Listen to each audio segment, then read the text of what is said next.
Channel కి స్వాగతం సుస్వాగతం. నాని మధు తారకాలు కవితా సంపుటి ఆవిష్కరణ.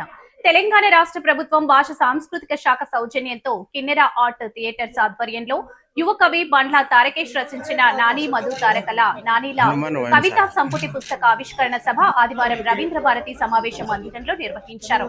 ఈ కార్యక్రమానికి ముఖ్య అతిథిగా కేంద్ర సాహిత్య అకాడమీ పురస్కార గ్రహీత పొట్టి శ్రీరాములు తెలుగు విశ్వవిద్యాలయం పూర్వ ఉపకులపతి ఆచార్య డాక్టర్ ఎన్ గోపి పాల్గొని కవితా సంపుటిని ఆవిష్కరించారు. ఈ సందర్భంగా ఆయన మాట్లాడుతూ నాణ్యల ప్రక్రియలో యువ కవి తారకేష్ రాసిన కవితలు ఎంతో ఆలోచనాత్మకంగా మధురంగా ఉన్నాయని అభినందించారు.